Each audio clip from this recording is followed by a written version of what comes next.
My name is Jeanne Young. I'm a former Alumni Association president from 2 years ago, and I helped moderate that terrific session. With us today is our current WSU Alumni Association president, Shelly Spangler. Shelly, thanks so much for being with us here today. And so this year, we're super thrilled. This is the second Alumni Association Women's Leadership Summit that we had, and we have beat the record-setting crowd that we had last year. There are over 600 registrants with us today, and we are thrilled. And we are here to recognize, honor, and celebrate WSU and the role that WSU women played in Title IX. It's been 50 years since its passage in 1972. And so today we're here to recognize the women who are part of that trailblazing generation and those of us who are the beneficiaries of it. In fact, most of us probably play a little bit of both roles. We both have enjoyed the benefits of the women who came before us, who paved the trail, and we're also looking forward to doing that for the women who come behind us. And so I wanted to see if you knew, did you know that WSU has a unique place in history of Title IX? The association that Title IX has with athletics and progress for women in athletics is really due to WSU. And that is a unique role that we have that we get to learn about today. And so I am super thrilled to announce the people who are joining me today. That is our moderator, our keynote speaker, and our panelists. So moderating today's role is WSU First Lady Dr. Noel Schulz. In 1972, when Title IX was passed, she was in the 4th grade and she wanted to join the boys on the safety patrol. So even back then, it's good that she knew how to succeed in a male-dominated profession, because that probably really helped her to be a professor of engineering today. And so this whole summit is actually the brainchild of Noel Schulz. A couple of years ago, she and I were up in Blaine, Washington, talking about the need for a marquee event for women, especially Cougar women, to connect on meaningful and relevant topics. And so I want to thank you, Noel, for your leadership role in coming up with this, inspiring so many of us today. Our keynote speaker is Marcia Saneholtz, known to many of you. When Title IX passed in 1972, she was a young mom in Seattle, Washington, substitute teaching in PE and health, and I can't wait for you to hear about her remarkable career since then. And after Marcia gives her keynote speech, we have an amazing set of panelists. The first is Sue Durrant. In 1972, she took over as the head coach of the women's Cougar basketball team and took WSU. Did you know in 1972, it was the first ever national tournament for women's basketball, and WSU went to the finals. There were only 16 teams back then, and so WSU is one of those teams led by Sue Durrant, and we're so thrilled that you could be one of our panelists today, Sue. Our next panelist is Jeannie Eggart Helfer. In 1972, when Title IX passed, she was playing basketball and a star from Walla Walla, Washington, traveling all over Eastern Washington for her basketball skills. One of the things that I loved about hearing from Jeannie is people associate her and call her a trailblazer all the time. And when we were in our prep session, she said, you know, people call me a trailblazer, but it's really because of people like Sue and Marcia that I was able to do what I did today. And isn't that just like a Cougar person? An over-accomplisher, but recognizing the people who came before her. And so thank you, Jeannie, for being a part of today's panel. The next person may need no introduction, because you probably see her on ESPN and Fox Sports and the Pac-12 networks as a play-by-play announcer. Back in 1972, she was just a little baby, but she does remember her first memories as being told that she was going to have a little baby sister on the way, and not very happy about that. And so, Cindy, we think that it was that spirit that allows you to be in the limelight today. So we're thrilled to have you here as well. And last but not least is the defensive captain for the Cougar women's soccer team. Her name is Mykiaa Minniss. Now, she was definitely not born in 1972. And in fact, her mother wasn't even born in 1972, but her father was. He was a semi-pro athlete. But her mom is here today. She didn't want any attention, so we won't call attention to the fact that she was also a star soccer player in her time. And we're thrilled to have you here, Mom, as well. So thank you to these remarkable women today. We look forward to hearing from you. So before we get started, I have 3 acknowledgements. The first is that this webinar is being recorded and it will be available for you to view and share with your friends. The link to this recording will be posted in your chat, so you can access that and share to the other Cougar ladies. The second thing is I want to say a heartfelt thank you to the Alumni Association staff. To use a sports analogy, they box above their weight class. There are three in particular who made today possible: Amber Mendenhall, Carrie Neppel, and Kim Mueller. Kim herself was a Cougar track athlete in her day, and the retired Tim Pavish, who served 18 years as the Alumni Association Executive Director. The quality work that you see today is really the best in the West. Our Alumni Association on every metric, number of members, number of Cougar license plates, financial stability, you name it, it is because of this staff, and we are really the leader, not only in the West, but in the entire nation. And so we hope you'll join one of the 54 chapters and enjoy the benefits and discounts that come with Alumni Association membership. The third thing is you may have some questions or comments during today's summit. There's a Q&A feature you'll see at the bottom of your screen. Please put those in the Q&A function. We will moderate that and make sure that we get that to the panelists during the session. We may not get to every question, but we'll hopefully have a chance to address the ones that have some themes, and Noel and I will be responsible for watching that. So now it's my great pleasure to introduce the First Lady of Washington State University. She's also a professor of engineering and really just a joy and a delight to be around. Noel's passion is helping women succeed. You probably heard that last year when she talked about how women can lift each other up and ourselves up, especially during the pandemic. And so Noel, thank you for being here today, and thank you for your support of the Alumni Association. Thank you, Jane, and thank you for your help in getting this going 2 years ago after we had the conversation. So I appreciate that. So as Jane said, I'm Dr. Noel Schulz, and I'm a professor in electrical engineering and also the Schweitzer Chair in electrical engineering. And it's really an honor to be here with this group and to celebrate Title IX. So I really appreciate the opportunity to be a moderator. So before we introduce our keynote speaker, we want to look back at the poll that hopefully many of you did.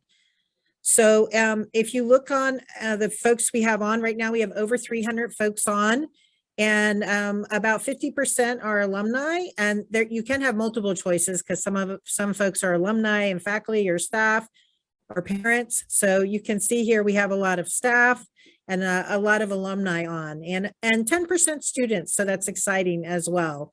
And we welcome our parents and friends and others. So thank you so much for being here and for being part of this event and celebrating.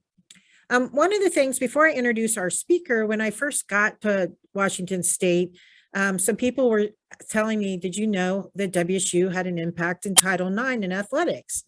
And I said, no, I didn't know. And so I learned about that, and you're going to learn more about that today. So it's a great opportunity. But now it's my pleasure to introduce our keynote speaker, Marcia Seinholtz. Through her 28 years as an administrator at Washington State, Marcia was a part of the leadership group that helped shape Cougar athletics during a transformational period.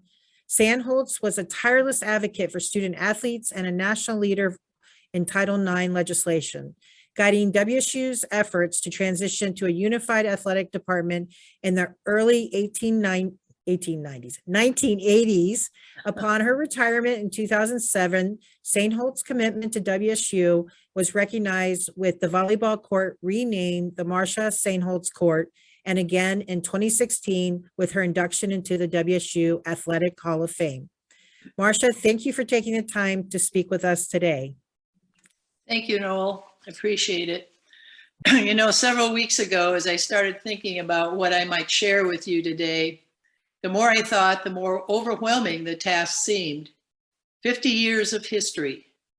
I looked through previous speeches and presentations I'd given over the course of my 28-year career in athletics and a lifetime in sports, and was even more daunted by the challenge of narrowing that down to 10 minutes. No person in the United States shall, on the basis of sex, be excluded from participation in, be denied the benefits of, or be subject to discrimination under any educational program or activity receiving federal financial assistance. 37 words that changed the history of sports in this country. By the late 70s, the final policy interpretations were issued and the three-pronged test had been introduced. Title IX reviews were being done by institutions and complaints were being filed with the Office of Civil Rights. Unfortunately, OCR wasn't being funded sufficiently to investigate those complaints, including the one at Washington State University. And here, a group of coaches and women student athletes filed a suit in state court based on the Washington State Equal Rights Amendment and other state anti-discrimination laws. I remember in my first year, women's athletic director Joe Washburn, who hired me, was asked to speak in a sociology class on gender equality in sports and asked if I'd like to come along. Before introducing Joe, the female professor asked how many thought that women should have the same opportunities in sports as men. In a full classroom of, I would guess, at least 100 people, only a few raised their hands. I was shocked. It was my first glimpse of how conservative WSU was. At the time, the undergraduate enrollment was 57% male and 43% female. Thus began a lifetime of myth busting for all of us engaged in the effort to achieve gender equality in athletics for all our educational institutions. Some of the myths: sports were more important for men. Equal opportunity would be the ruination of men's sports. We couldn't afford it. Men's sports pay for women's sports, or football pays for women's sports, or men's sports pay for themselves. Not as many girls are interested in sports as boys. A perception that since things were getting better, they were good enough. And my all-time favorite: women want too much too soon. I was actually told that on more than one occasion. We can all agree that permanent change comes when people's hearts and minds change. But in the meantime, just laws and equal legal action is often necessary to bring change. On a side note, I don't know if Title IX created the turbulence in academia as it did in athletics. If it did, it didn't generate the attention of the public and the media as athletics did. I do remember that in WSU's Title IX review, it was reported that there were not sufficient restroom facilities for women on campus, and that the vast majority of the highest paying student jobs on campus were held by male students. I don't even know why I remember that tidbit. So what was happening in the 1980s? Nationally, the challenges to Title IX continued and progress stalled. The NCAA was lobbying Congress in opposition to Title IX, even though they recently brought women's programs under their umbrella. In Grove City College versus Bell, the US Supreme Court ruled that Title IX was restricted to only those specific programs receiving federal funds, thus not impacting athletics. The original intent of Title IX was restored by the Civil Rights Restoration Act of 1987 over Reagan's veto. Interesting that Title IX had been signed by Nixon. At WSU, the Superior Court issued its decision, finding WSU did discriminate, and based on the undergraduate female enrollment, quantified participation opportunities, scholarships, and financial support. However, they exempted football from the, from the calculations of equity. We were given 3 years to come into compliance. At this time, the men's and women's athletic departments were merged. And at a point of difficult financial times in the state, we started to reshape our program. The plaintiffs appealed the decision, and in 1987, the state Supreme Court overturned the exemption of football, stating that the exclusion of football would prevent sex equity from ever being achieved, since men would always be guaranteed many more participation opportunities than women. WSU continued reshaping its athletic program to provide equal opportunity and make sense financially, competitively, and geographically. In 1985, women's programs became part of the Pac-10 and the NCAA, and WSU added women's soccer in 1989 and women's rowing in 1990. Sue and I and other WSU administrators and representatives were lobbying the legislature for financial support to achieve equity.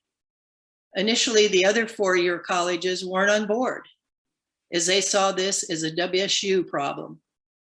When they realized that the Supreme Court decision impacted all state institutions, they joined in the effort. As a result, an omnibus K-12 gender equity bill was passed, and as a note, Title IX does impact K-12. WSU had to host a statewide gender equity conference, which we did in Seattle. And each four-year school was provided 3 years of some financial support and allowed to provide tuition waivers, again, based on the undergraduate female enrollment. There was still a major hurdle for us, and that was facilities. The legislature decided to no longer fund athletic facilities. Two WSU vice presidents and I went to Olympia to meet with a key legislator to discuss funding for the athletics facility as the last piece of our gender equity puzzle. We pitched that we could handle all other expenses in an equitable manner, but the facilities piece was critical to achieving equity and not financially feasible at the time. As a result, funding was provided in the WSU capital budget to build the Bowler addition and to renovate Bowler Gym. On the national level, the 80s were turbulent, with the incorporation of women's programs under the NCAA umbrella, the continuing challenges to Title IX by men's sports advocates and institutions. Departments were merging, sports were being dropped and sports were being added, and there was a continuing backlog of cases not being investigated by OCR. On the state level, we were relatively immune from some of this as our path was set by the state court decisions. But we did have the continuing challenges of changing hearts and minds, myth busting, and defending women's access to equal opportunities. In the 90s, things began to calm down on the national level. OCR published a Title IX Investigators Manual and a clarification of intercollegiate athletics policy guidelines. Programs were being reviewed and findings were being issued and change was being created. The NCAA developed a gender equity task force survey, and various U.S. House committees held hearings that resulted in the Equity in Athletics Disclosure Act, requiring institutions to file the report with the NCAA each year, a gender equity report card, if you will, available to the public. At WSU, we forged ahead with the Bowler Project, overcoming obstacles to achieve our vision, continued to monitor our equity status, and evolved and grew as a program. The 21st century has brought new challenges and opportunities for athletic departments and our student athletes, and they center on the same historic themes: money and opportunity. In 2002, the latest challenge to Title IX occurred when the Department of Education appointed a Title IX commission, supposedly to examine and strengthen enforcement and expand opportunities to ensure fairness for all college athletes. This was driven by the same old forces opposed to Title IX that were hoping to take advantage of a new administration. Majority and minority reports were issued. In the end, Title IX was maintained, and as had been repeatedly and uniformly upheld by Congress, the courts, HEW, and the Department of Education over 30 years. What will intercollegiate athletics look like in 2030 and beyond? There continues to be an arms race on all fronts. In the long term, how will the NIL impact the future of intercollegiate athletics? What role will the NCAA play in the future? Will the NCAA continue to exist? How will college athletics be governed? What will the Pac-12 look like? Will there be a Pac-12? How will conferences continue to evolve?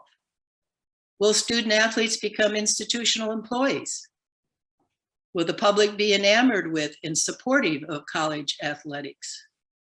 Can colleges continue to afford the intercollegiate athletic enterprise? Many of you will be around to find out the answers and maybe even help to shape the answers that are out there. Thank you. Thank you so much, Marcia, particularly providing the context of the state of Washington and WSU's role in the Title IX and athletics. I was thinking about your comment about academics, and one of the challenges we had is in engineering is quite often the engineering buildings didn't have women's restrooms or had them on every other floor. So I remember one restroom I went in was a former janitor's closet. So there were some impacts, but I think athletics, obviously there was a lot more. But thank you so much, Marcia. And we really appreciate you being here today, sharing, and also being part of our Q&A after we have our panel discussion. So thank you so much. All right, so I don't know if you can see this. Let's see if I can make this. So, well, that's not working. I'll figure it out. I'll take it off later. But there's a great book called Let Me Play. For those of you that want to learn more about Title IX and kind of how it came to be, some of the challenges, Marcia brought up a lot in the state of Washington and beyond. But I really encourage you to check out that book. And that book was given away by athletics at our Title IX basketball game last month, and where we recognize a lot of the different folks. Thank you. Carrie put it in the chat, so you can find it now. But I learned a lot reading this book about Title IX and the experiences there. But now it's time to have the panelists. And we really have a great group of panelists today that can share multiple different perspectives of Title IX. So first, I'm going to introduce our panelists as they come on screen. And our first panelist is Sue Durant. And you've heard a little bit about Sue earlier. She's a retired WSU women's basketball and volleyball coach, as well as an instructor and an administrator. She was a plaintiff in the WSU Gender Equity in Athletics lawsuit of Blair versus WSU, and she's also a WSU Athletics Hall of Fame member. So welcome, Sue. Next, we have Jeannie Eggert Helfer, who is a former WSU basketball and track student athlete and record holder, the first female in school history to receive a WSU athletic scholarship, and also a member of the WSU Athletic Hall of Fame. Next, we have a Murrow College of Communications graduate, Cindy Brunson, who is a television play-by-play voice for the Pac-12 Network, FS1, ESPN, and Athletes Unlimited. She's a former studio host and anchor of ESPN's Sports Center. So welcome also to Cindy. And then we have Mykiaa Minniss, who is a senior from Colorado Springs, Colorado. She earned 3 letters each in both basketball and soccer at Doherty High School, and is the All-Pac-12 First Team captain of the Cougs defense on the WSU women's soccer team. She also was named Pac-12 Defender of the Week on February 22nd, 2020. So as you can see, very, very distinguished panel. So while I'm going to ask them to introduce themselves, what I'd like to do is we're going to ask participants to take a moment to do our second poll. It's only 2 questions, so it should just take you a minute or a couple seconds. So first off, I'm going to go and ask our panelists to share a little bit about their name, both their name and their maiden name, if that's when they attended WSU. Also to talk about their graduation year or their anticipated graduation year, their major, and what were their primary activities or work activities, either now or while they were at WSU. So I'm going to start with Sue. Thank you, Noel. I came to WSU in 1961 as a graduate student in women's physical education, and I completed my master's degree during that year, so I officially graduated in 62. And at that time, a faculty position opened in the women's physical education department, and I was encouraged to apply, which I did. And so was at WSU since then.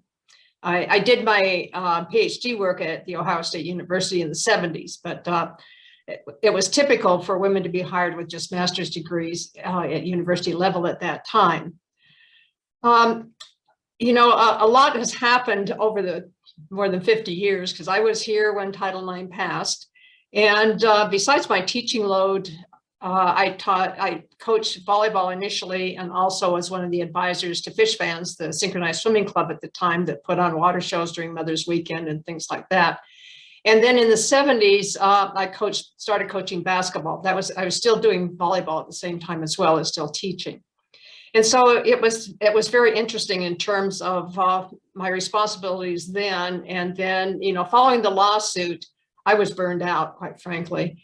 And I did spend 2 years as the assistant to the athletic director during the initial years of the merger, and worked on committees to help with the merger and the implementation of Title IX as the court had requested. Following that, I went back into full-time teaching and eventually went with the sport management program, that development at WSU. Thanks, Sue. And we actually have some Fish fans out in the audience here. So, Oh, great. all right, Jeannie. Yes, I'm Jeannie Eggart Helfer. I was Jeannie Eggert when I attended Washington State University in 1977, and I competed for 5 years. I took a redshirt year in 1980. I majored in physical education, and I've been a teacher and have used that degree for 40 years, and I'm currently still teaching at Mount Spokane High School. And I played basketball at Washington State, and I also threw the javelin at Washington State. Great. Cindy. I am Cindy Brunson. I was Cindy Brunson when I matriculated at Washington State as well. I've used my maiden name professionally in homage to my dad, so that he is reminded to tune in and watch every now and again so he can see his last name flash on the screen. I am so glad that I am a part of this. I cannot believe that I was asked to be a part of this. Actually, I am not even anywhere near as accomplished as Marcia and Sue and Jeannie. And thank you all for all of the BS that you put up with to put us in a position to succeed and push for more today. Thank you, thank you, thank you. I love to empower women and women in sports in particular. I wanted to play basketball, but my left knee, 3 times surgically repaired, would not cooperate. So I started talking about basketball instead. Again, just so happy to be a part of this process. Thanks again for having me. Great. Thanks, Cindy. So Mykiaa, would you like to share about yourself? Yeah, so I'm Mykiaa Minniss. That is my maiden name for now. I'm expected to graduate this year, 2022. I'm currently a 5th year senior. I decided to take my 5th year and play with the team one more time because I didn't feel like I was done here. I plan on graduating with a bachelor's in human development and then a minor in Spanish and psych. And then my professional dreams are to enter the draft at the end of December and become a speech pathologist. Nice. Wow. Thanks everybody for introducing yourself. Really quick, I forgot to say I graduated 96. Woo! Okay, there you go. Thanks, Cindy. All right, so now we have one more question and we'll go in the same order. I'll start with Sue. Who was your favorite WSU professor and why? Well, I just spent 1 year in the academic areas when I was doing my master's degree, but when I was thinking about this, my favorite professor was Mary Kinsel, who taught statistics in the psychology department. And I took 2 full semesters of statistics. That was back in the days before computers, so you did all that work by hand. And you learned why they were there and how to go about doing that. She was very good in her explanations, and she served on my thesis committee. So I have very fond memories of Mary. Great. Jeannie? Yeah, I couldn't just pick one. So I narrowed it down to two. The first one was Sam Adams, and he, especially being a teacher myself, he's such a great storyteller. Not too often do you have kids that just are looking so forward to come into class, but every day we were excited to come to that class because we knew that he cared about us and we knew he's going to just make us laugh. And my second professor that I loved, I hunted down a class from him because he ran the FCA huddle at Washington State that I was actively involved in. And I said, I have to take a class from you. And the only class he taught was golf. And I had never golfed before my whole life.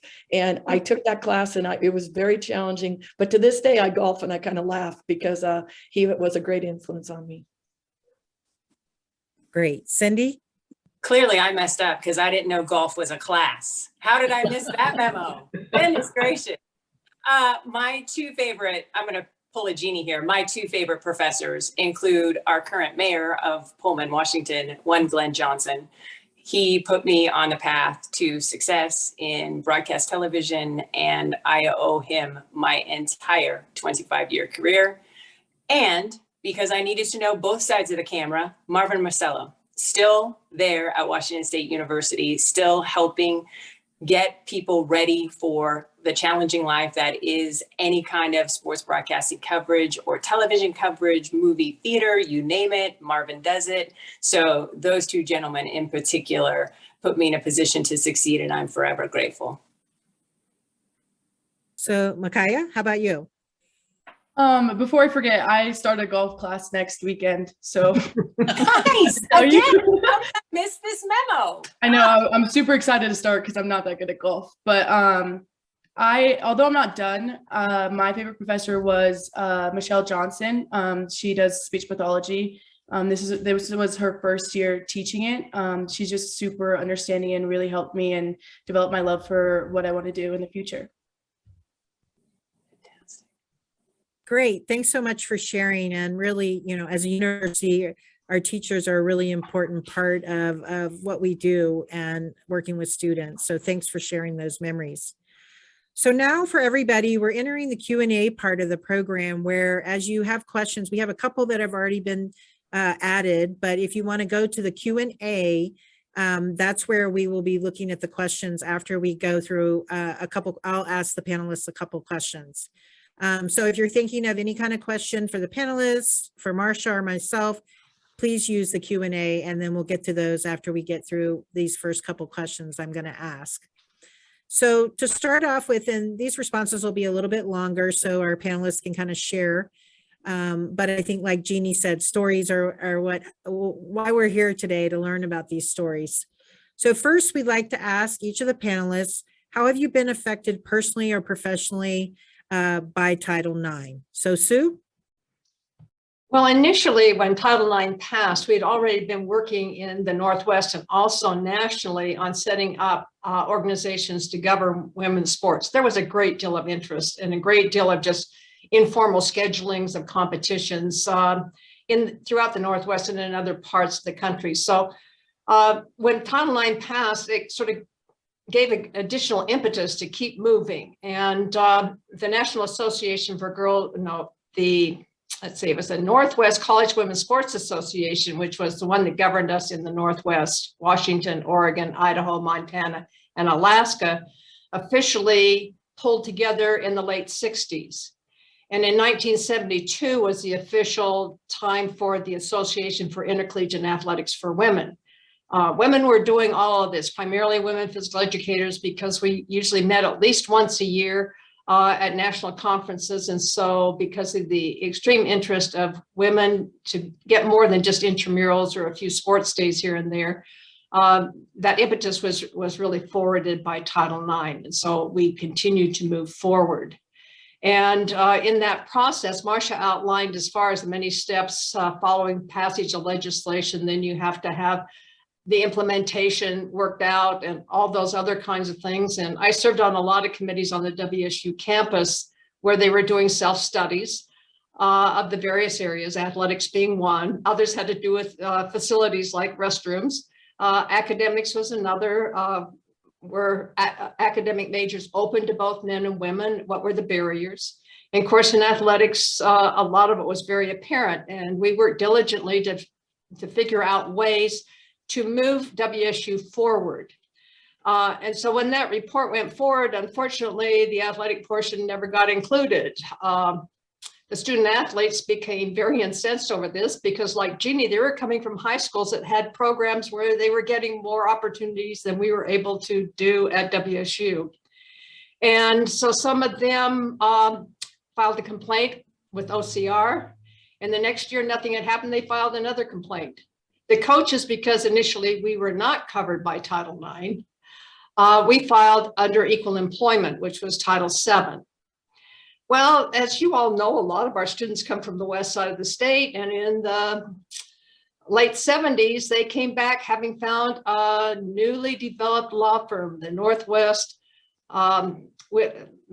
Women's Law Center, and it's now called Legal Voice. That's why I'm having a little trouble with the name. And they were willing to take on their case. Well, the athletes said, did the coaches want to be included? Well, we didn't want to go separate ways, so we folded into the one lawsuit in the state of Washington, and all the discovery processes that went through with that, and looking at locker rooms and various things. And of course, male athletes just assumed that women had opportunities. There wasn't any way that they would know, but certainly the people who administered programs and coached programs and the upper administration knew.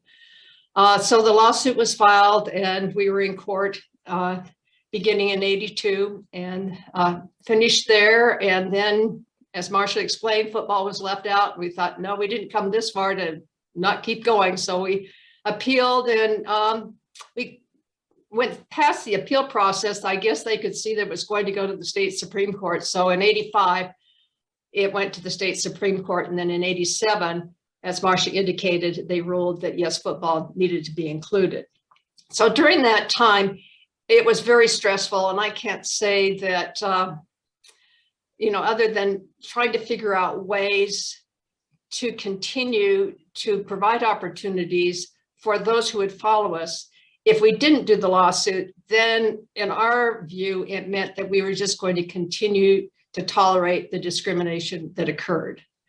So we knew we would not benefit professionally or personally. There was a lot of negative things that happened to us following that time, and continued on through even until almost my retirement, as far as trying to do away with academic programs that you were involved with and other things like that. So some of that residue continued.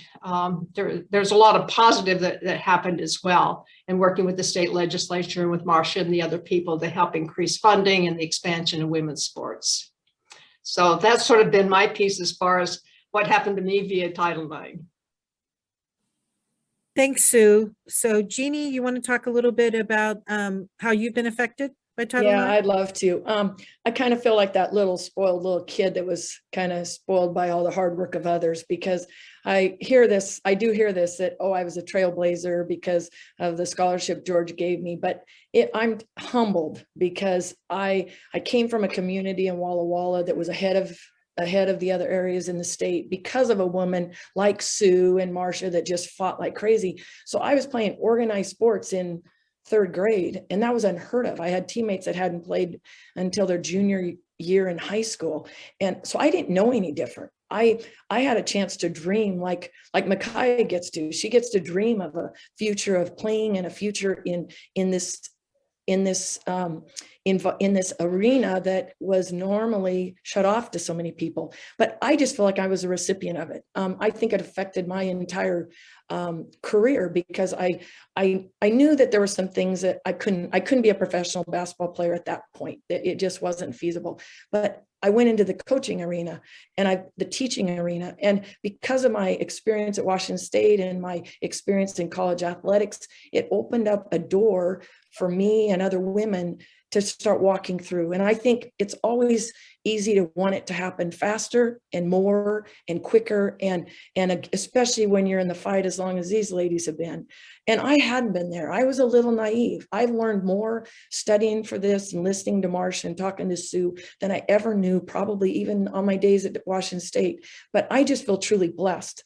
As the athletes that I come in contact with, they don't know anything different, which in a way is what we wanted it to do. We wanted it to be like this. And I just am thankful to those real trailblazers that affected my ability to dream, to be able to dream that I could play this game in the future. If I chose to play it professionally, I could. If I chose to go into the coaching arena, it would even the playing field. My resume would be as good or better than my male counterparts who are being hired because they had experience where other people, other females couldn't compete with them. And so because of all this hard work and because of I think it just made those programs, and we like to say the men program, but there were a lot of men that believed in this very same thing. George Rattling didn't have to give me my scholarship.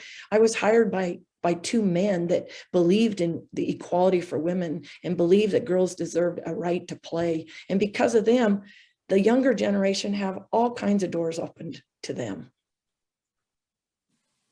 Thanks, Jeannie. Cindy?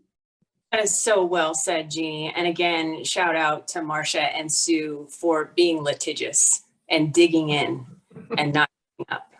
Because of the efforts of those two women in particular, I was able to enter into a broadcast world that was still very limited female-wise. But because I was at a very open-minded school at Washington State, when I told Glenn Johnson, hey, Robin Roberts is at ESPN, she has short hair and looks like me, I want to do that too. He said, sure, let's get it done. There were no hesitation, no, are you sure? What? There's only a handful of those jobs. None of that. It was, let's roll up our sleeves. What can we do? How can we put together a resume tape that's going to get you noticed? And 3 years after graduating WSU, I was at ESPN. I graduated May 96. I started ESPN September of 99. So that is an atypical trail to ESPN, but I think it was very indicative of the support that I had at Washington State, particularly from men who said, yes, you can. And I think everybody on the panel to this day will still attest to the fact that there's always has to be a male somewhere along the way because they are in the position of power and to help. And they have to be open-minded and be able to see the forest for the trees, to be able to get on board. Every opportunity I have had until my latest job with Athletes Unlimited, women's pro basketball, I was hired by a male. For the first time in my career at Athletes Unlimited, I was hired by a woman. And I am so grateful for that opportunity, but it's a league that says, you know what, there's more than one avenue for a female professional to pursue sports dream-wise here in the United States. So Athletes Unlimited has volleyball, softball, lacrosse, and basketball. And they just started the basketball and just welcomed me into the fold. And something like that didn't exist even 2 years ago. So I think that Title IX has laid the groundwork and we have had the opportunity to knock down some doors, but we still have a long way to go. We still have to get rid of the we're less than, or we hope to have equal. And we certainly have to be convicted enough to not get tired and to not quit, because the Michaelas of the world still need us to fight. And that's why I'm in this. And that's why I am a part of this panel today. For the first time in my life, I get to say March Madness, and it applies for women's basketball as well as men's basketball here in the year of our Lord 2022. Hello. So we still have some cages to rattle and some things to do. But because of the groundwork that has been laid over the last 50 years, I'm very hopeful and optimistic that change can continue to go in the right direction. Mykiaa, do you want to go ahead? Yeah, so unlike you guys, my answer is going to be kind of short. I honestly have only dealt with positive stuff here, and I contribute that to my coaches and everybody that surrounds me with love and support. And I also just want to thank every single one of you on here. You have laid the groundwork for every single person that looks like me and every single woman that hasn't had to struggle with any of these issues right now. So I just want to appreciate you guys for all your hard work, and I look up to every single one of you. So thank you guys. Great. I just wanted to also mention, and it was mentioned previously about male advocates or allies. And in the book, Let Me Play, it talked about the role of dads that in Title IX and how several dads hadn't experienced challenges, but when their daughters started to have challenges, that's when they started to say, hey, we need an opportunity for these women, girls and women to have opportunities. And so I just wanted to put a shout out for the dads that had helped women, girls and women be successful along the way. But everyone's right. There are male advocates and allies out there that are very important because they can say things and it comes across differently than when we say things as women. So it's very big.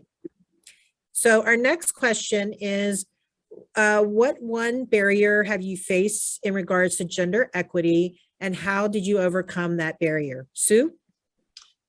Well, I would go back to, following the lawsuit and just from that standpoint, just figuring out how to move on. I mean, there were a lot of negative things that were there, but how can you keep working to keep improving things? And so I was selected to be one of the WSU representatives to the state legislature during that time period, that the discussion was centering around women's athletics and how to fund them.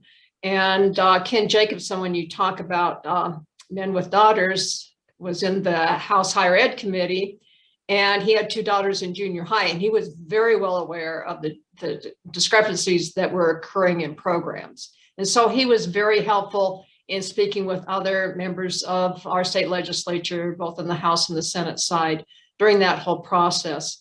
And then being able to work with Marcia and the other administrators that came over to help speak with legislatures and to testify about bills enabled us to pass that funding that initially had a sunset clause in it. But then when it was evaluated, they were so happy with all the positive effects, they just put it in there forever. So that was a real boost. And I think that really helped some people who were on the fence line figuring out how are we going to be able to afford to do all this? Because certainly when women's athletics had to go under men's athletics because the presidents of universities refused to fund 2 national organizations. And so the AIAW had to fold, and that was in the early 80s.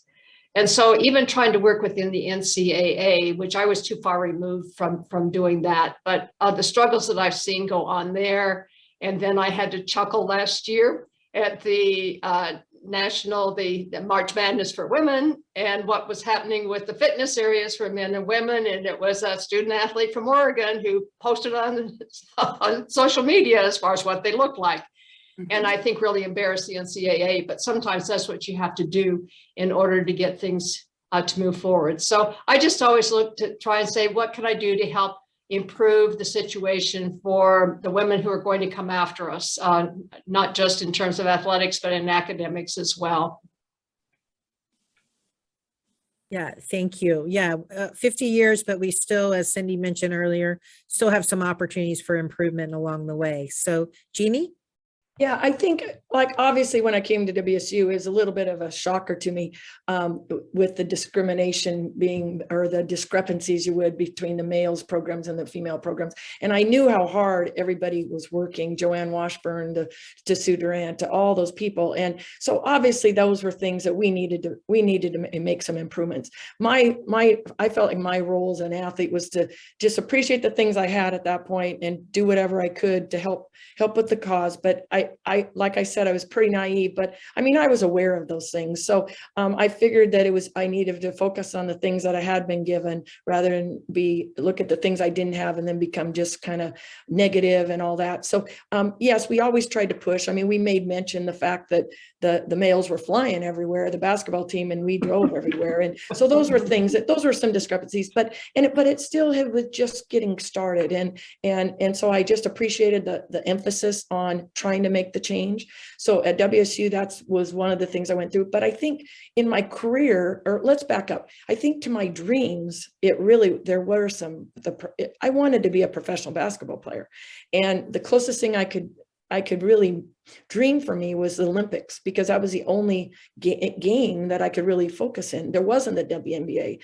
There were some outside leagues I could have been in, foreign leagues, international leagues, but it wasn't feasible, it wasn't safe, it was a little iffy. And so I think those were some discrepancies or some hindrances to my career. And then I think as a career, I remember telling my fourth grade teacher that I was going to be I was going to be a coach and a PE teacher. And they told me I'd change my mind. And I never changed my mind. And 40, or no more than that, but I've been teaching and coaching for 40 years. I think I've coached 95 seasons. So I believe that I still way back then knew I could dream. I just had to kind of make my dreams appropriate to what was possible for me. But I think one of the discrepancies that I saw a lot were how few female coaches there were. And when I got out and got into the high school level, there were very few. And as I looked, I didn't understand why.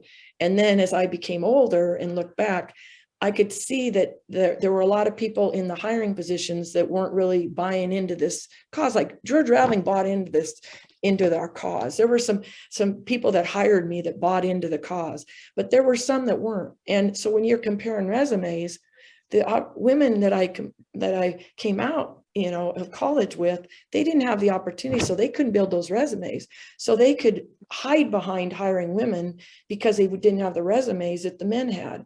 Whereas we all know that a qualified woman coaching females is a good thing. And I didn't want to be hired just because I was a woman. I was a qualified woman basketball coach, and my principal believed that. And so, but that took some time until they started seeing that this was a good thing, that women coaching girls sports was a good thing.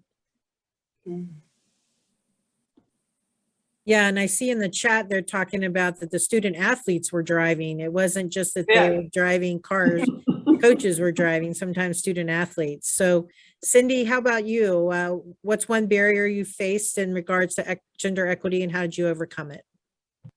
Well, the barrier I have faced ever since I graduated from Washington State is the fact that I buy a bra and I work in a male-dominated enterprise.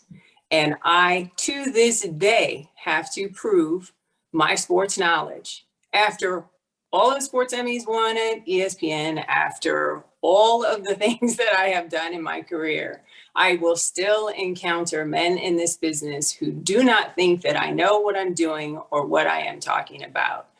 So that's frustrating, but it is what it is. I want to let everybody know within earshot, because I do work with a microphone, I use that powerfully. I made the pivot in the last couple of years in particular to insist on doing men's basketball, something I really didn't have a hankering to do necessarily, but I knew if I was given that opportunity, I'd do it well, and I could get the audience used to hearing a comparison like, Ben Matherin is fantastic for Arizona. He reminds me of Charlize Ledger-Walker at Washington State. Instant offense.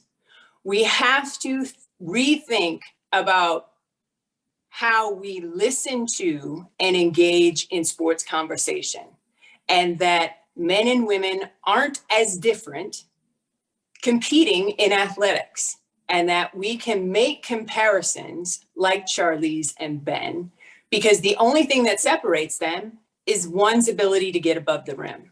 So I have been very intentional in taking assignments in the last couple of years, not only to make sure that I am having an impact for those Black and brown people who look like me, to show them what's possible, but also to increase the conversation of what everybody mentally can handle and should gravitate toward in sports conversation. So that's how I'm using Title IX now. I want to continue to cast that net wide and make sure that, when Michaela goes pro, that she can be compared to Dempsey as well as, a great female soccer player as well. I think we just have to have those conversations. And the more I get in front of a microphone, the more I want to do that, particularly here as we start the next 50 years of Title IX. Kaya? Yeah, so like my last answer, I'm pretty sure I don't have that long of an answer, but I feel like right now a lot of the athletes only deal with a stipend indifference. So I don't know if you guys know what a stipend is, like all the participants on here, but it's income that we get as student athletes in order to afford like room and board and stuff like that. So I've had a lot of conversations with how we can change that in the future, because by all means, it's not going to be changed by the time I'm done here. So yeah, the stipend indifference, I feel like we're making a lot less than we should. Thankfully, NIL has come into play, which that's a different topic. But I would just say the stipend indifference that we've had to undergo. Great. So thanks for the passion and the thoughts behind that. So I have one more question before we open it up to the Q&A, and we have some very active Q&A, including a NIL. So we will get to that before we're done. So the next question is, what do you feel is the next biggest challenge for gender equity? Sue? Well, I think continuing to have women move into positions of leadership and visibility, like Cindy has. I think that's very important. I can remember some of the struggles that folks in broadcasting and TV were going through, and in the news media trying to have access to the male athletes even, and how they were ridiculed.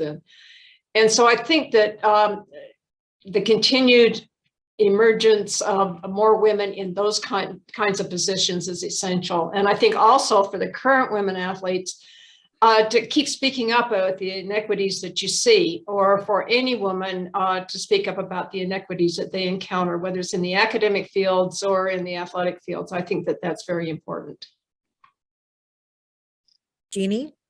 Yeah, it's hard to say. I've been thinking about this question for a long time. I just think we've made so many great strides. And when I had an opportunity to go down to the WSU game, UCLA game, just a couple of weeks ago, and to see how far they've come is just inspiring to me.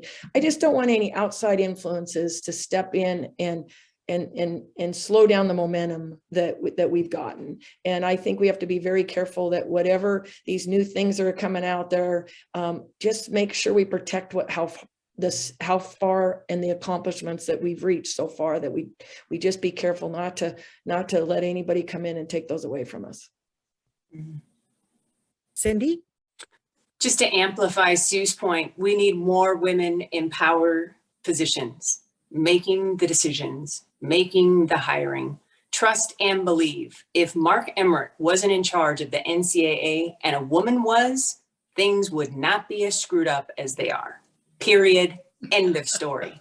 How he continues to get contracts is mind-boggling to me.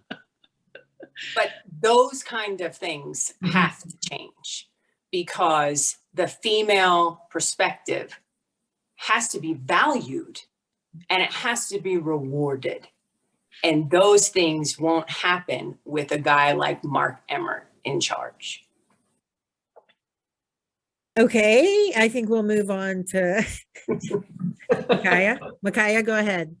I'd say education. Just from my standpoint, I think a lot of athletes don't really consider what you amazing women have gone through to get where you guys are, because we're the lucky ones. We haven't had to go through any of the hardships. So I think me in my role, I will give it all to educate everybody on anything that I can, because we still have so much further to go. Michaela, to amplify on that though, you don't have it perfectly. I mean, we're just a year removed from Sedona Prince taking that video at the NCAA women's tournament last year. Mm-hmm. So I think your responsibility for yourself and your fellow student athletes is to be vigilant, to literally check and balance, be the check and balance in this system. If you think you're not getting something, you mentioned the stipends, if it's not correct, you have to say something, and you have to be confident to who you say that to.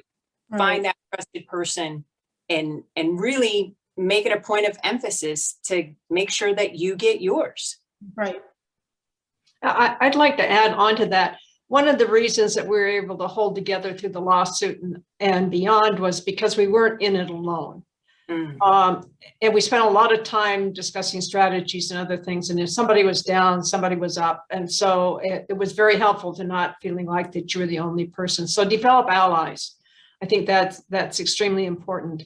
And to the current athletes today, you have coaches who have time to spend with you. I really regret how busy we were as coaches during Jeannie's time and others at that time period. We didn't have that opportunity to really mentor into the other things that we would have liked to have done. We just had too many things on our plates. So it's really nice to see the changes that have been made.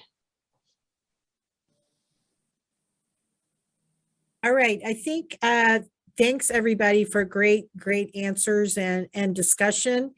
What I'd like to do is ask Marcia to join us for the Q&A.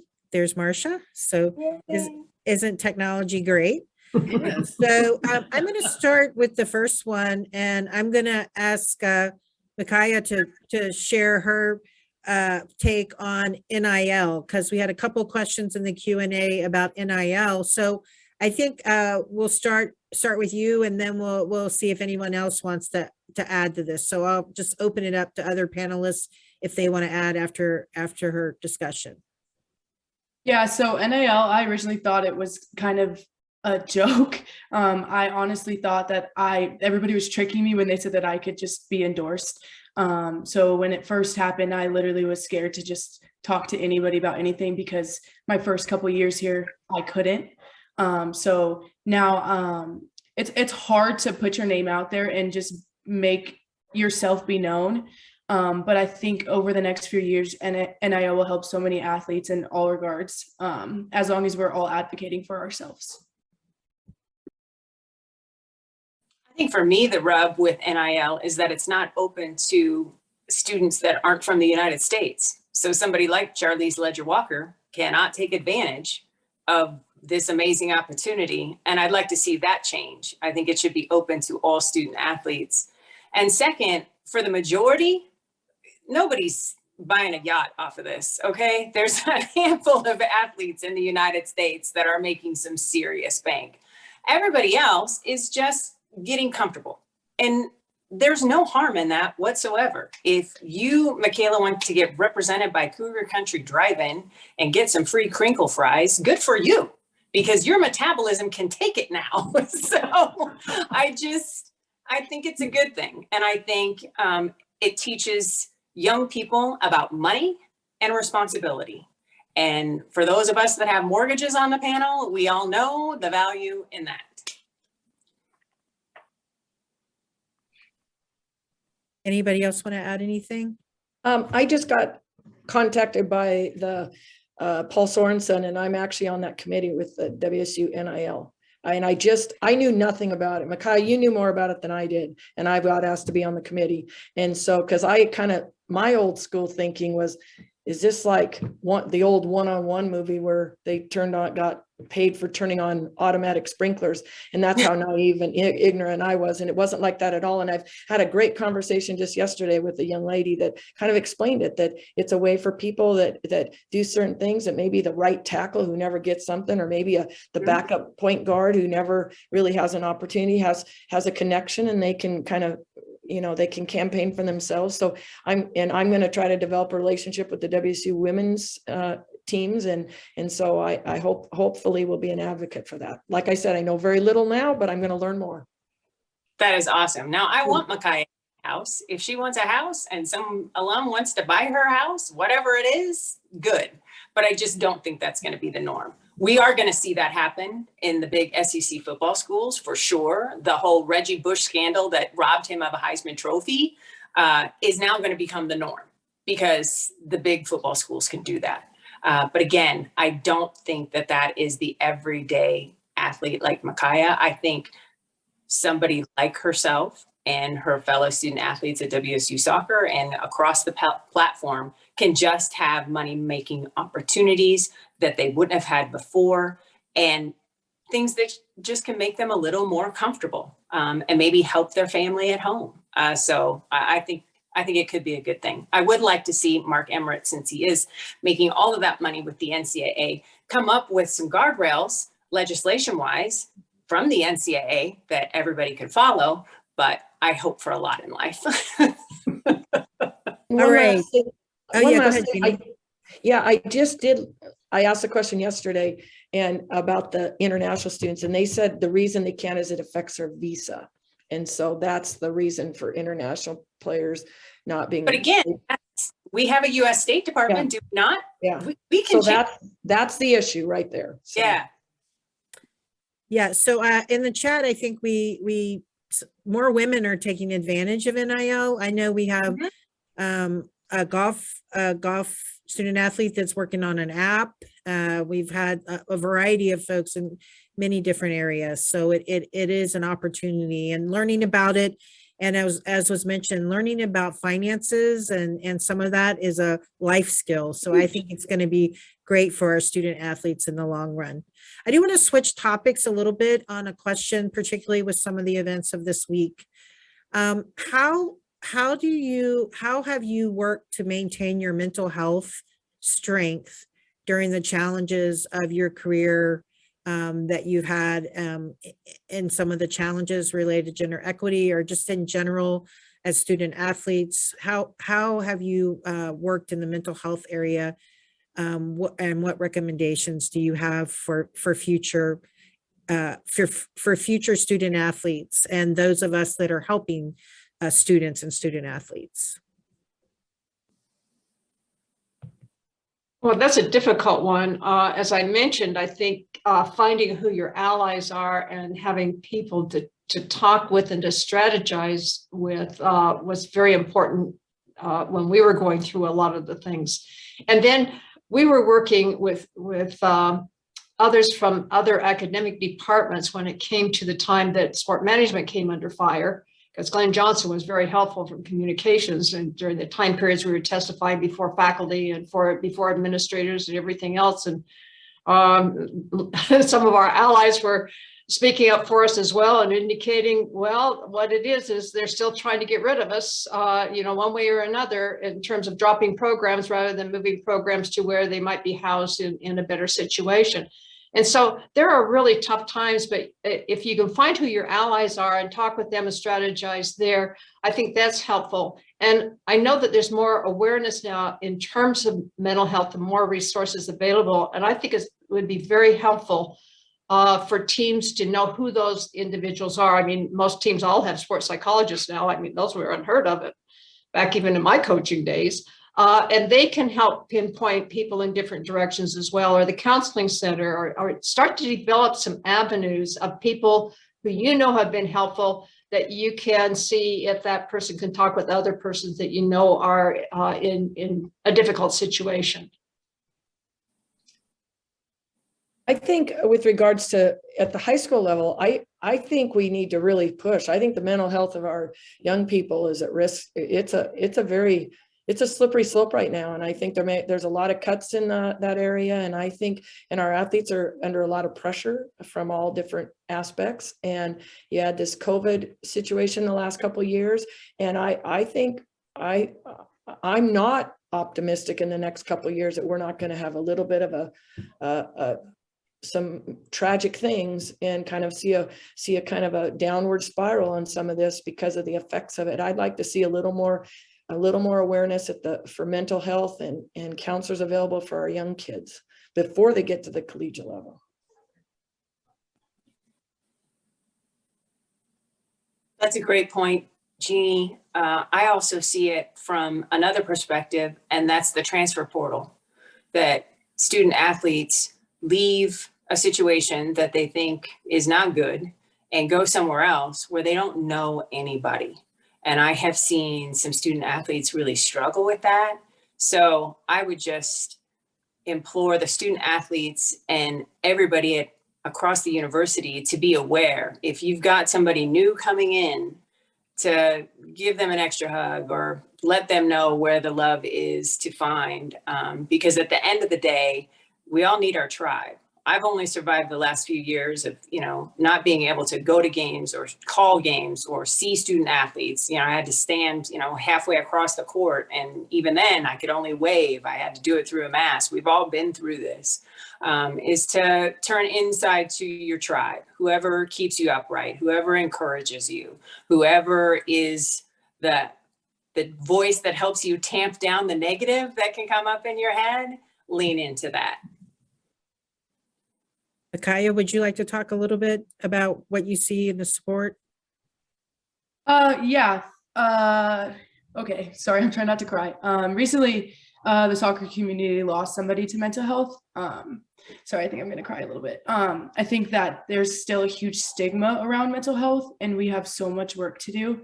I commend WSU athletics because as soon as they heard about that issue, I received about 4 or 5 emails with who to reach out to, who my resources are, and what I can do to make sure that we're all okay. I also commend my coach because he called a lot of us that knew her or knew of her and just made sure that we were okay. And if we wanted to talk about, he had an open door and stuff like that. So I think there's a huge stigma still around it, but I think we're slowly getting there as a WSU community.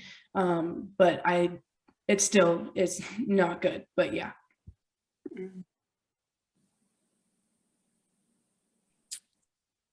All right. So, I think this is kind of a good question related to how do you approach leadership about gender inequity in the workplace without putting a target on your back? There's so much inequity, but not all of it is obvious. I seem to chicken out when I want to bring it up to my male colleagues and leaders. Be like a dude. Men go through life expecting everything, and that's why they get everything. I have absolutely revamped how I approach sports jobs over the last couple of years because I was losing them to male colleagues. Male colleagues would go to the job and say, I've never done that before, but I'm just going to do it anyway. Well, you know what? I'm doing that before, even though I've never done it anyway. We have to get over the box checking. The fact that when a woman applies for a job, we have to make sure that we're overqualified before we even throw our hat into the ring. We have to build a bridge and get over that, because that is why we are losing jobs to these male counterparts, and they are making the environments that we want to work in toxic because there are so many of them. We can change that by getting in there. And that starts with believing in yourself and going for it. It doesn't matter that you don't have all of the qualifications that are required, because we are so great at learning on the job. We are so adaptable, and we can do this. That is my first and biggest piece of advice. I just did a national game on ESPN radio for men's Big 12 basketball, number 3 Baylor at number 21 Texas. Can I tell you how many ESPN radio games I've done in my life? 1. The one they asked me to do. I had never done radio before. I wasn't sure I could do it, but there was no way I was going to say no. You just have to do it. And yes, there might be pushback. Yes, it might be uncomfortable. Yes, you will work your deodorant, but I'm telling you, it is worth it. Believe in you. Mm-hmm. Cindy, that's so true. In my 28 years of having opportunities to hire a wide variety of people, and I saw Tammy Crawford was on here from the sports management department, and she can probably vouch for this, but I'd go through every opening. There were probably at least twice as many men as women that applied. And I'd go out and recruit certain women to apply, and they'd look at the job description and they'd say, well, I didn't do this, and I haven't done that, and I haven't done this. A male comes in, and if he gets to the interview stage, you might ask him, now, what experience do you have here? Well, I don't, but I can do it. See, it doesn't matter. The women have always felt that they had to check every single box on that job description or they couldn't throw their hat in the ring. Whereas the men, some of them had hardly any experience at all, but they could do everything that was in that job description. And so it's disappointing to hear that a lot of that hasn't changed. I mean, women need to stick up for themselves and have confidence in themselves and go for it. And, you know, one of the things that really helped me during my career was because most of my career, I was the one woman senior administrator with 3 or 4 or 5 or 6 gentlemen at various times. Mm-hmm. And so I'm the lone voice in the room. And so you do have to strategize. You do have to decide what's important and what's not important. So you can continue to maintain a voice that will be listened to. And one of my areas of support, I was very active in the National Association of Collegiate Women Athletic Administrators. And that's where I found my tribe, if you will, was outside Cougar athletics and communicating with those women and sharing our successes and our failures and our frustrations and trials and tribulations.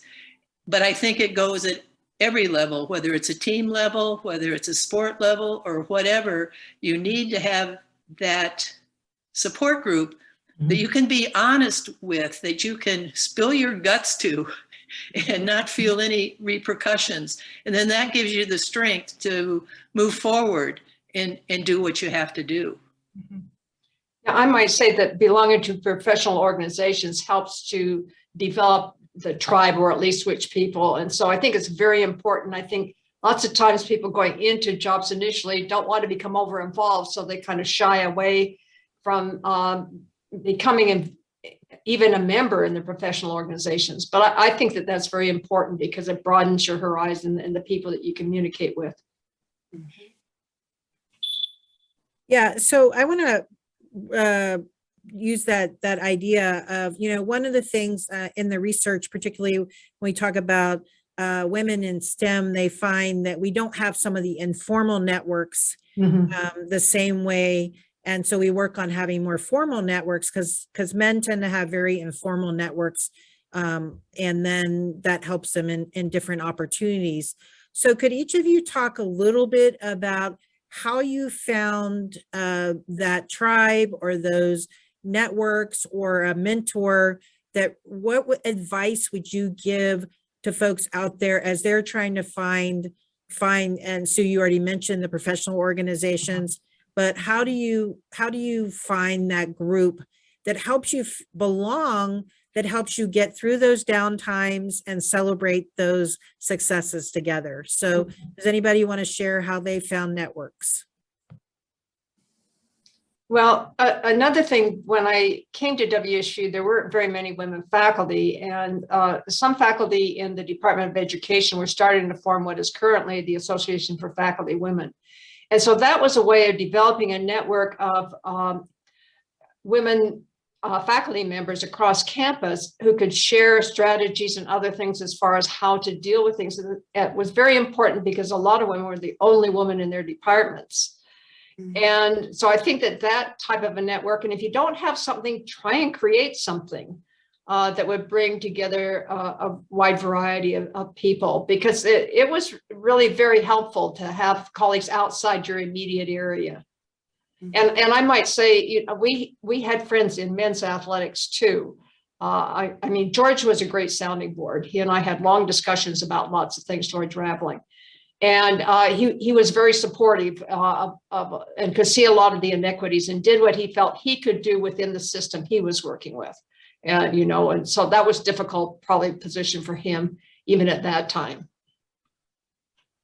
I'll take it one step further from the organizational standpoint. I was a member of, or still am, a member of National Association of Black Journalists. And from that group, I learned that there is one other woman in the United States that does both basketball play-by-play and softball play-by-play. Her name is Tiffany Green. She works at ESPN. And so I use social media to connect with her. I just DM'd her on Twitter one day and said, hey, unicorn, how are you? We do the same thing.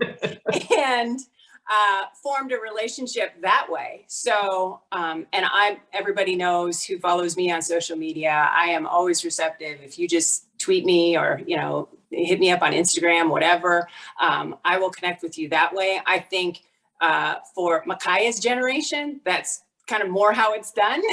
And so I would encourage people to use social media as well, because now I have a friend in Tiffany Green that I did not a couple of years ago, and we lean on each other. In fact, I had FAMU as a non-conference game against Arizona State. She's a prominent graduate of that school, and I was able to get some great insight and information in preparation for my job just because of that connection. So I'm a big fan of connecting on social media as well.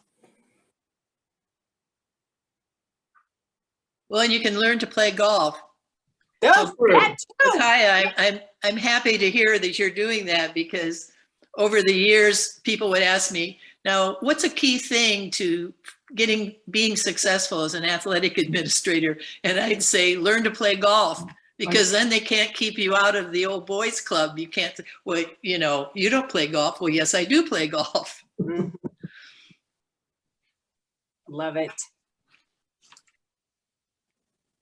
All right, great. So, and I would add, I think as we talk about mentors and networks, they're different groups. One of the challenges I found was at my career stage. I had a colleague that was very senior in my profession, but he didn't have someone with young children. And so I think it's important to have multiple groups that you get support from, both in your personal and professional activities as we move on.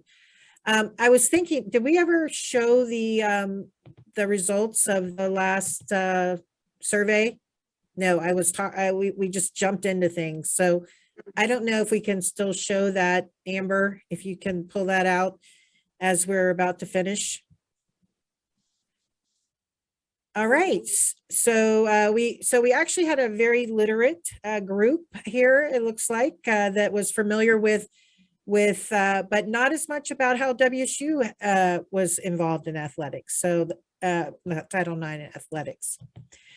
Okay, so what I'm going to do next is I'm going to ask each of our panelists to, if they had one thing that they could go back and tell their younger self, and those that are out there, what would be the one thing that they would tell them related to Title IX and gender equity that they would tell their younger self? So I'll start with Sue.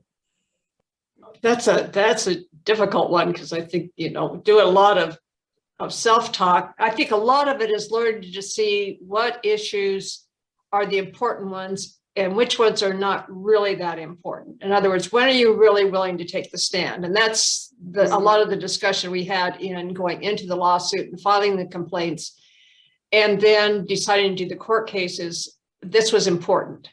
And a lot of the other things, you have to kind of adapt and figure out other ways to influence. And I think the other thing I learned that I didn't know initially was, if you run into things that you feel are discrimination, just write yourself a note and put it in a file and start documenting.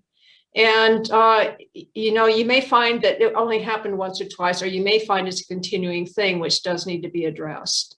So I think it's learning to separate your really important issues and those that all of us have to put up with. Yeah, for me, that's a pretty tough question too. I think as I was thinking about all this and kind of rehearsing this in my mind, I realized that I felt a lot of pressure. And so therefore, because you have so much pressure to kind of be worthy of what you were granted or given, that it takes the fun and the joy away. And it wasn't until one of my years and years later, actually, we won a state championship. And I was reflecting on that. And I said, the worst thing I can do for my kids is think that that's the end of it, and that they have to. And so I just made a point from then on that we were going to enjoy the journey. And life is short, and there's a lot of pressure, and I don't know what people do in their own lives with pressure, but I get on my knees and I when I get up off my knees, I want to enjoy that journey. Thanks, Jeannie. Cindy? I want to hear from Mykiaa. I think I'm going to flip the question a little bit because I'm still pretty young, I think. Like you said earlier, I think it's important that now I find a tribe that I can surround myself with that sees the indifferences that I necessarily don't see. So like you said, women's basketball, I'm really close with a lot of them. So they're going through different things, and our women's soccer team is. So I think that's important. I touch into all the other sports. Not a lot of people talk about rowing and stuff. So I think that it's important to touch into every other female athletes and see what they have to say about the situation, so we can actually continue to make a difference as WSU athletes. Yeah, could I follow up on Mykiaa there? Because, you know, back in the early days, other teams helped teams put on their sports that day. We didn't have event management and all these other people that did all these things. I mean, we set the floor, we set the chairs, we cleaned up, we cut the oranges, whatever we were doing, we met the teams, got them to the locker rooms. And so when you were in season, then it was your turn to help the other teams. And I think you learned a lot from just the associations that you had then with the other teams. Yeah, I worry about, you know, how isolated teams become these days. From what I just observed from afar now. Cindy? Let's see. Let me just qualify this by saying I have another shipment from the Bledsoe Winery on its way to Phoenix right now. I believe in self-care, and part of my self-care sometimes involves just putting a straw into a bottle of Bledsoe family wine. Take time for yourself. And as much as you get pulled on by other sources around you, be it friends or family or your dog or whatever, take time to recharge yourself. Because if you are not at 100%, you know, we always look at our cell phone and what's the battery charge. If you are not at 100%, you are no good to anybody.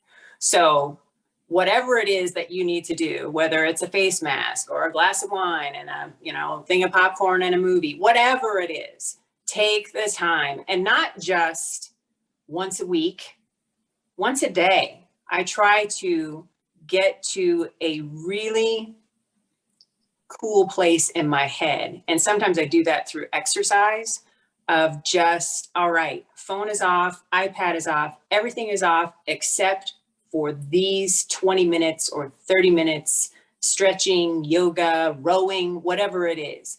Take the time to just let everything dissipate so that you can focus on you. It's a great self-check to make sure that you are okay, and that maybe it is time to check in with my tribe. First and foremost, self-care. You're no good to anybody if number one isn't okay. Yeah, and I would say the over 300 people that have been part of our panel today have done some of that self-care. We don't always take time for ourselves, but I appreciate everyone that's been on. So Marcia, did you want to add anything else before I close things up? No, I would just agree with everyone. Somehow you have to find a way to enjoy the journey, whatever it takes, because if you don't enjoy the journey, then it's not a journey worth taking. So. Well, I'd like to encourage the panelists to look at the chat, because there's a lot of shout out and love to you in the chat. So download it if you haven't already, or I'll download it, make sure you get it. Thank you so much to our panelists. Thank you to Jeanne, and thank you to our Alumni Association staff who helped get this together. You know, I think it's a really encouraging to understand our history and to be excited about our future. And I think it's a great time. It's always a great time to be a Coug, but as we celebrate Title IX this year as WSU, it's an even better time to be a Coug. So thanks everybody. Have a great weekend, and go Cougs. Go Cougs. Go Cougs. Go Cougs.